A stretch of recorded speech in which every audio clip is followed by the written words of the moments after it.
It will take nothing short of 100 proof living to restore lives. Join a conversation between a cop and a criminal with Brian Yates and Chris Pridmore, working to inspire and motivate others, rebuilding the communication breakdown. This is the 100 Proof Living Podcast. Well, welcome back to Conversations with a Cop and a Criminal. I'm Brian Yates. And I'm Chris Pridmore. And Brian, we've been talking about ownership. And why don't you kick us off with some of the things that we put together? Yeah, so it's interesting listening again to the lead-in of the show. It references the communication breakdown, and ironically, this is a big part of it. And so when we talk about ownership, it is that idea of I need to own it, right? I need to own my behavior. We just came off an episode talking about hypocrisy, and I need to own that. I need to own it in my life, and then it also has other layers. And this could be really deep and really complicated, but I think if we put it into kind of three buckets, it gives people the sense of how ownership plays out truly in every interaction that they have, and then maybe some guidelines as to how to assess when it might not be going well, and then hopefully some tools to get back on track. But the way I look at ownership is this personal. It's me. I have to own my behavior. I have to own my responsibilities. And then there's kind of a corporate. Anytime there's a group, it could be literally at a corporation where you're in a company, or there could be a corporate sense to family where different roles within the family, you have to own yours. And then in the interpersonal, the one-on-one, just the one-on-one interaction with anybody that you have ownership. And, why is this important? Well, because those three areas really do impact every part of every day for us. And for people that spend a lot of time alone, there's ownership in that. There's ownership in, how you're spending your time, and are you moving towards your goals, and are you, I think a good gut check is when things aren't going well. Is there that just steady sense of anger and frustration, or is there some, just constant disappointment and not being content, and those things where we just get weighed down, and then that can lead to addiction. It can be part of mental illness. It can be part of just bad habits. And so as we dive into ownership, Chris, talk a little bit about where, let's just take the first one, personal, the me. Talk about some areas where you have recognized when you've needed to take ownership, maybe a little bit about why you hadn't, and the consequences of that. And most importantly, for the people that are listening, the benefits that came from taking ownerships in the very personal ways. Yeah, I appreciate that, Brian, the setup on this, because it's really important that we look at it for those three components, because I think that going into this show, or actually in life, when I spoke of ownership before, I really looked at it all as the same thing, and it's not. These three individual components are huge factors when you consider them differently. So the personal one, I consider really foundational. Above and beyond anything else, if you don't have personal ownership over what's going on in your life, all kinds of bad things can happen, or at the very least, ineffective behavior. Where it really came home for me was in the professional setting. Initially, I was coached by a person who was a sales mentor of mine early on, and we talked about sales goals and things. And one of the things that he gave me early on in my sales career was own your goal, don't rent it. And that stuck with me all these years. It's been 27 years since that coaching was given to me, and it really resonated. And so where that fast forward to a season of addiction and all the chaos that comes with that, through life choices that I've made, ownership offered me stability in a weird way, because by saying, yes, I was that, and this is what ownership, how it actually played out for me, I acknowledged and accepted this is what I did. I also acknowledged and accepted that there had to be work to move beyond it. And where the ownership piece comes in for me is I acknowledged and accepted that it's nobody else's fault for the actions that I take with the things that I can take action on today, the things that I can control. So in the addiction frame of mind, For me, I had to say, we use the wrestling and fighting example of putting your toe on the line, and really what that indicates is that it's you against your opponent, and you've all you've got. It's the same thing. So for me, I had to own the fact that even all these things were embarrassing. No matter what room I go into, no matter what judgment or stigmas or non-judgment or stigmas put on me, I'm still the same person because I own exactly what I need to own, and that is my control over my life with no other contingencies considered. Yeah. And so let me give you an example, too, where I have kind of shifted my perspective over the years. And so, there are times when, you're walking down the street and you see a homeless person.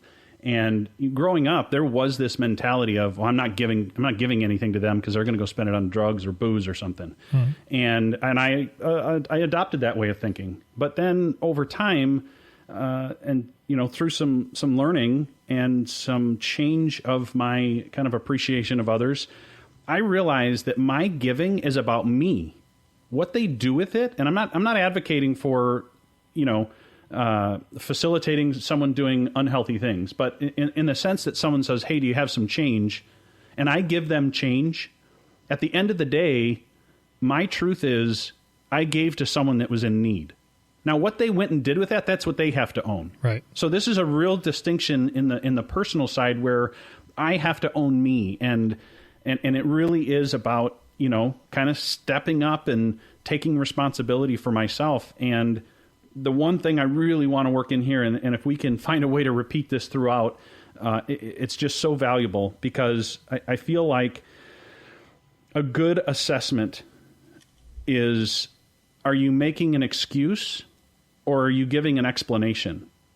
And if I've done something and I look back on it, or somebody questions me on it, someone challenges me on it, and I start giving excuses as if to justify my action or inaction, mm-hmm. or as if to kind of defer the ownership. And I love how you describe own versus rent, because sometimes we check in, we check out, we check in, we check out. Right. And it's that idea of, not maintaining the ownership and maintaining that responsibility. And so when you start finding yourself making excuses for something, maybe it's a bad habit, maybe it's, at time for me, certainly over the years, it's been anger, and I had tons of excuses on why it was okay for me to, blow Mount Vesuvius because there was great reasons. And it wasn't an explanation, because an explanation is I was wrong and this is why I got so angry, and that's owning it. I did the wrong thing.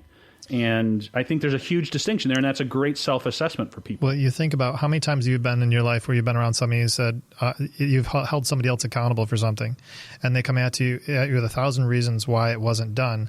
At the end of the day, you both know it wasn't done. I mean, I'm thinking of a work setting. It still wasn't completed. But there's a million reasons why, that this happened. And I think that as you were speaking, two words really came into my mind was accountability and reality. And the reason those two did is because ownership to me is personal accountability to the commitments that I've made and the promises I've made to myself and others. I own my path. I own my past, as painful as it can be. I still accept it and own it. The reality piece, the reason that comes into me is because you'd made a distinction between excuses and explanations. When I hear that, I definitely make a disconnect between the two, because the excuses to me are just coming up with a lot of reasons why it wasn't your fault. Yes. Whereas an explanation, that's when it's a rental. Well, yeah. I don't want to own it anymore, so I'm just and truthfully, if you think about 1,000 reasons why we do stupid things, is because we have 1,000 reasons why we did it, and not one of them was our fault. I can think of every single time I was arrested, it wasn't my fault. Right. Looking back, I'd say it was 100% my fault. Those dumb cops. Yeah, all of them. Those badge wearing, what's and suches. But the reality piece is important to me, because there are explanations. There are legitimate reasons why we miss our goals or miss our dates. The reason that an explanation to me is more important is, yes, I'm going to have failures. I am going to make mistakes. It's the what I do with that mistake or what I do with that miss where an explanation helps me. Because now I haven't changed my stable ground. So using the sobriety example, if something goes out of line and I get some information that really makes me sad or sets me sideways or makes me mad and fires off one of those triggers, It's reality. That really happened. What I do with that information is what makes ownership different. And for me, when those bad news things come in, as you said, the wheels fall off, my commitment to my goal stands the test of time. Regardless of what explanation I have, it just gives me information to assess the situation, still own what I need, and move forward. Right. Well, and then so now move this from the personal into kind of the corporate, and maybe we should just refer to it as a group, because I don't want people to get just caught up in this idea that it's at work. But anytime that there's a group, a multi-person several people interacting, more than two, more than a one-on-one, right, it becomes a group setting. And I think there's this idea of ownership within the group, and it could be a project at work, or it could just be people sitting on a bus.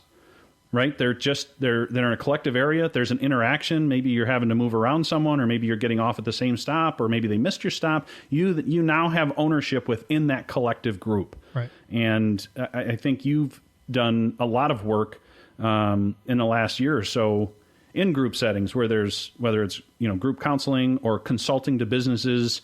Talk a little bit about where I'm trying to go with this is really kind of how those lines are defined, right? And I think that's such a critical part of understanding your role and understanding the role of others. If it's a project and it's if it's part of a process, and I do my piece and pass it along, but maybe I didn't clearly communicate what it is I'm passing along, or kind of in the beginning of a project, you go through and you map it out so that the roles are defined and everyone understands what they're supposed to do. But that doesn't always go well. So talk a little bit about, in a group setting, how you can own your part, and then we'll go into how do we kind of set expectations and communicate with others.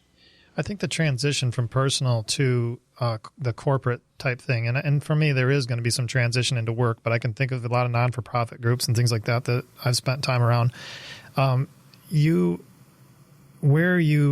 transition happens for you is, yes, there is a personal ownership, but it's your willingness to sign up for the greater good goal.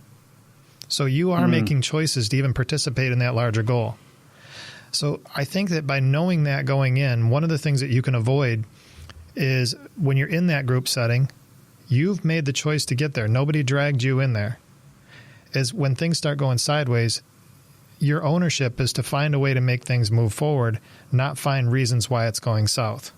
Again, the same principles apply. Are we making excuses why, our support group X is not doing well? Or are we saying the reality is that we're not doing well? What can we do with each other's strengths to move forward? And you touched on one thing that's really important to me. It's actually near and dear to my heart, is to recognize the strengths of your team. You go back to pro athletes or even non-pro athletes. We don't put quarterbacks for football teams on the offensive line typically. Right. There's not 11 quarterbacks. Right. There's a skill set difference.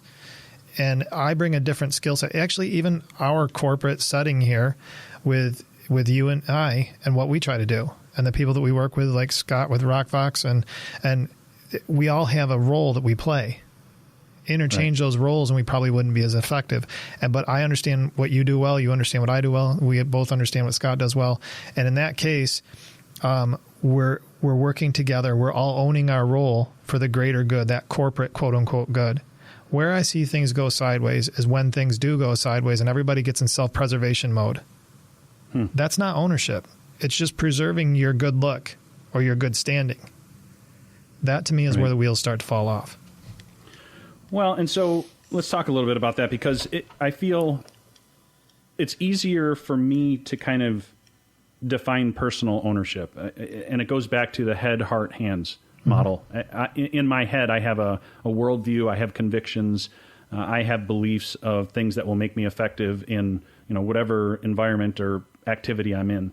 And so long as my behaviors are aligned with that, I can clearly understand ownership. But if an emotion pulls those things out of alignment, if anger or self-consciousness or other things that tend to pull us away from our true beliefs, so that our behavior is kind of out of line with that, it comes back to honesty. I have to own that. But where it gets a little more complicated is when you get into these group settings. And I think a family is a great example of a group setting, because let's just use the the married couple with 2 kids, right? So you got 4 people, and I think as the family, ages and goes into different seasons, I think it's so critical to set the expectations for those roles. And it could be chores around the house. It could be conduct in public.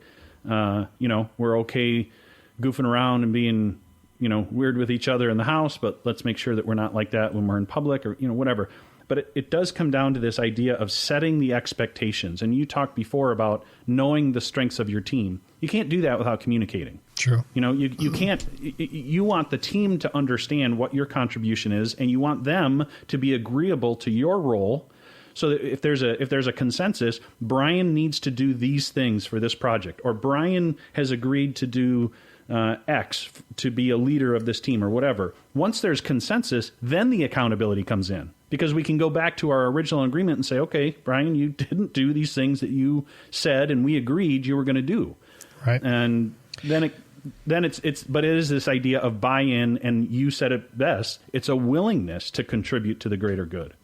Yeah, and you were talking about the communication piece, and I am glad that you brought that up, because I think that we make too many assumptions, especially in the corporate setting, and I mean this literally in the corporate setting as well. So, particularly in non-for-profits too, is that we do a lot of finger pointing because things aren't going well. The communication piece, even in a, let's just say that's known or it's culturally expected that there's going to be some certain reporting date every quarter.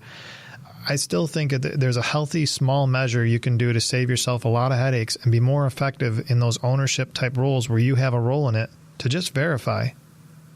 There's a lot of these just subtle little communications. It doesn't always have to be a big presentation or a podcast.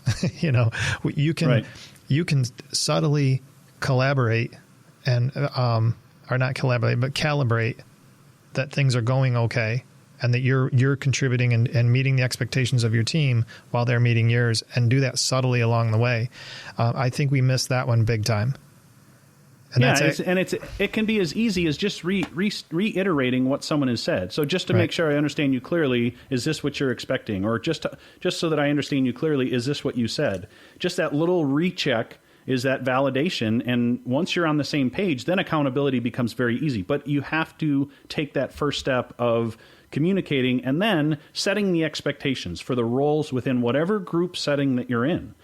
But then we take it into the interpersonal, where it's one-on-one. Right. And you could, this could be, again, it does come back to some personal ownership, but it's understanding, what are the goals, or what are the expectations that go into this interaction. It could be someone that you meet. It could be the homeless guy that you're passing. That's an interpersonal interaction, one-on-one, and you have to own your part. And I think that's where relationships go awry. And you said it before. It's when you get angry and you go into self-preservation mode. And it's kind of like we become little kids. Well, he started it. Yeah, that's true. You and I do that all the time. Yeah, I know. But it's this idea of, again, appreciating others. I know that I've had a bad day, so the person kind of barked at me. Well, that doesn't end the expectations, right? And I know that there have been times I've had a bad day and I've barked at people. And so if they were soft back to me and just said, hey, seems like we're getting a little sideways here, and they kind of recalibrated. That's what I need to do. I need to take that extra step, because a lot of times if I'm taking that step, then other people will follow. But then, we go into that idea of, where does your ownership start and end? What are those expectations? What is your role in that relationship? And then moving on to when someone else isn't willing to take their ownership for themselves, whether it's in a group setting or just a one-on-one interpersonal interaction, what is your, observation or coaching for people when someone else in the interaction is clearly not going to, even if they've already pre-accepted it, and you've had to set the expectations and they agreed to do X, and they've just decided they're not going to do it anymore. Yeah, this interpersonal one was the one that I thought would be the most difficult to address out of all of it. I've got a lot of peers that are counterparts of mine and coaches in recovery, and ownership in the interpersonal piece is the most challenging thing you deal with. I want to back up a little bit. One comment you did make that actually I do want to make sure we call out is that emotional sensitivity. So coming into the interaction, if you are having kind of a rough time, I think it's only fair in the interpersonal to say, look, today hasn't been going so great. At least give an indicator why you're where you're at, because people do react to that emotion. I think that's a start from the relationship standpoint. But from a coaching perspective, and I just ran into this afternoon, so it's really fresh that this has been happening again. In addiction, we, as active users, we hold a lot of people hostage, and we don't own squat. I mean, we blame everybody for everything under the sun. So that's the addict in the middle. Outside, you have a lot of well-meaning people, some well-meaning, some not. But usually there's somebody that's trying to invest in your life and say, hey, heads up, you're going down a bad path. Where it gets frustrating is when you're on the outside just looking at this baffling scenario, you're willing to own your portion of investing and helping this person. They're not willing to help themselves in any way, shape, or form. And you go month after month after year, and you're owning your responsibility, but this person's not owning squat, and you're enabling them. And that's where the enabling starts, because you've crossed that line. And now you exhaust yourself. And then on day 478, this person stands up and says, okay, I'm ready to get help. And you're drained. You're zero help. You don't believe them. You've been too close too long. This is where the interpersonal ownership matters, because I can own it and own my role and be so invested in an individual, a child, my child, a friend, a family member, a client, doesn't matter. I can be 100% invested in that person at the point they're willing to engage in that conversation. It is wholly unhealthy for me to ride with them while they're dragging me down with them. There's a balance there that you have to learn, and I'm not saying wash people out to sea. I just feel like there's a cadence to this interpersonal piece where you invest strong when they're ready to go, but then you maybe pull out a little bit to keep your own health. As a recovering alcoholic and a coach of other people not in recovery and active use, it is absolutely imperative that my priority number one going into it is that I stay sober, and at any cost, because if I am not sober, every single minute of every day goes away from me for good. And I know it. So when I'm helping somebody else, I have to truly help them, but at the same time, hold that barrier, hold that line, and own 100% of my number one priority, and that's stay clean. Yeah, and that's where I think this all starts, is your personal ownership and, your personal goals. And certainly at times things can jockey, but like you said, it's an idea of understanding, what is their role, right? And if they're not willing to accept ownership for their role, then, investing this almost endless energy until the point where it becomes an end. Now you're no longer able to help them. You're no longer able to, pour in and help the person that maybe needs it most from you at that time. But that's a fine line. And I think as a coach in the addiction community, you speak to that so powerfully, simply because you're in that every single day and you're having to make that judgment call. And I think for some people that are in relationships that are just doing more damage to them than good, and let's bring it to the work environment. That you could be in a role at work where you are busting your hump day in and day out, doing what you and your boss have agreed that you need to be doing, and someone else on your team just isn't cutting it. At some point you have to take the ownership for your personal self first, and maybe draw some lines. Maybe that's something that you need to address rather than just being the whipped dog. Yeah, and this part, you and I, we do welcome, people of all kinds of different beliefs to the table. I mean, it's truth. Those conversations are available, and there's no rejection of anybody. But for our faith that we share, for me, my ownership has to be an absolute declaration of what I believe to be true and what I'll stand for. At the same time, that requires a lot of energy sometimes. And I'm not going to get new energy from the place that's drawing it. So this is where the spiritual component of ownership comes in, is you do have to maintain your energy. You have to test yourself somewhere based on a moral standard that you believe to be true. For me, I do draw out and cling to that spiritual component. I do it through prayer. I do it through study. I do it through conversations with you. But it's more than just tactics with ownership. You do have to have the energy to stand behind it and the will, because sometimes you're going to be tested. I tell you, there's things that I've had to stand up and say, yeah, that's me. And I have to help other people be able to understand that I could still be a productive human being and have all those things. And you talk about the work environment, it's never more true than there.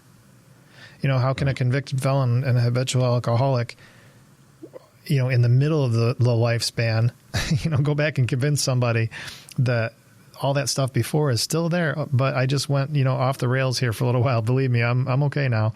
My choice on this has been to say, yes, I was that. Yes, I had this. I am a recovering alcoholic, and yes, I'm also on the other side of it. You can't have one piece of me.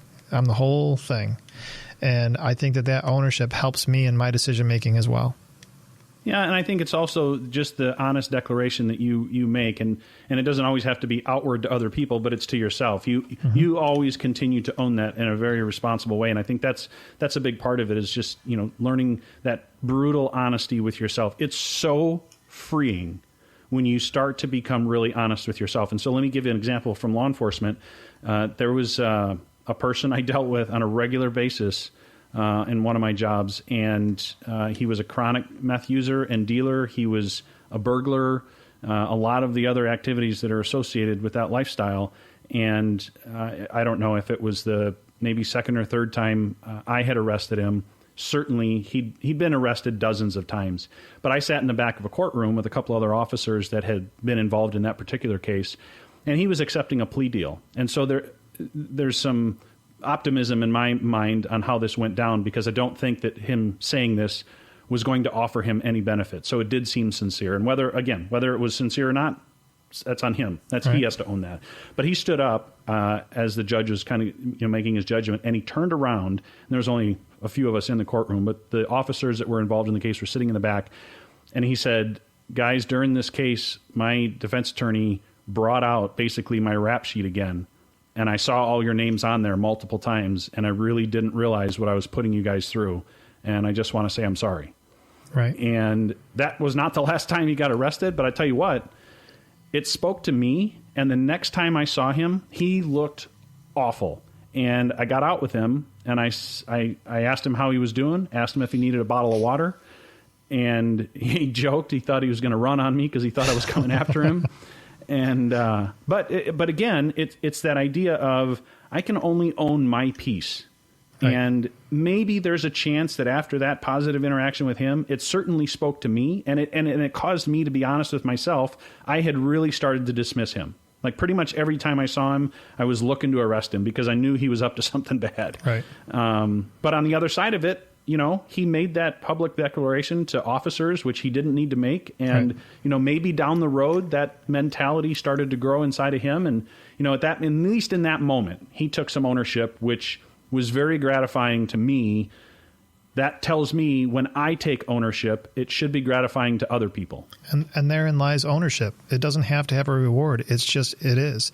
Now, a word of caution on this whole thing, though, too, is ownership isn't going, well, that's just me, and if you don't like it, lump it. That's not right. Ownership. That's being a jerk. Ownership is, come and taste this.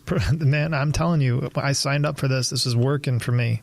If you don't want it, I get it, but I'm telling you, this is powerful in my life. Or when you're confronted with things that were in the past, there's a stable ownership that just says, yeah, that was me. Yeah. I hate that declaration, but I do declare it. And those are the things that's where ownership is. It's not a reward system. It's just authenticity. It's a right. baseline of something of substance. Absolutely. And so, the learning to appreciate people mantra plays out so true in your life because you're able to say, this was a part of my life because I'm not perfect. Nobody is. You acknowledge that that's a part of your life. But then you have to take the next step forward and say, I have value. Everybody does. Because you don't see yourself most days as that period of time in your life. That was a destructive period of time. You still live with some of the consequences, but you've grown so much since then, and you are such a, there's so much more to Chris than that, black mark on your record, right? And so we have to also then afford that to other people. Right. And they're all around us. I mean, this show doesn't have to be your only example of ownership. I have a good friend of mine that's actually going to be one of our guests in the show here in the future. Just had a tremendous victory today as a mother.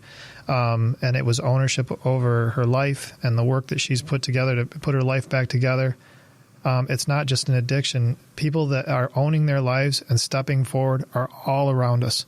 You know, take a minute, look to your peripheral view for a minute, and you'll see vivid, real examples in people's lives where this actually is working.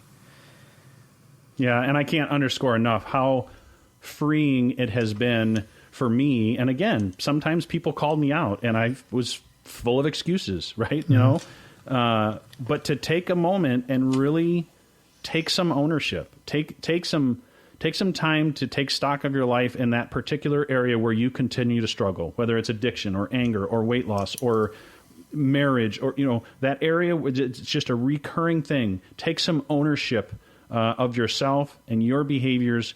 And if there's anywhere where those behaviors are not completely aligned with your beliefs on a daily basis, then own it and do something about it.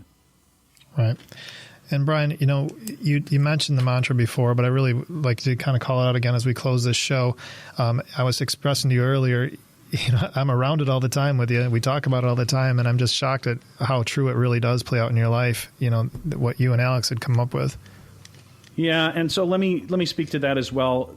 This is not just some fluffy phrase that we came up with to try to inspire other people. This is a mantra that came from our collective work together that was the byproduct of the changes that were happening in our life because of the work we were doing and because of the observations we were making and the changes we were trying to make in ourselves and hopefully also inspire in others. But it's this idea that I'm not perfect. Nobody is. I have value. Everybody does. And thanks, Brian. And make sure you check us out on our Instagram page and then the 100 Proof Living Facebook page. Until next time, enjoy 100 Proof Living, nothing less.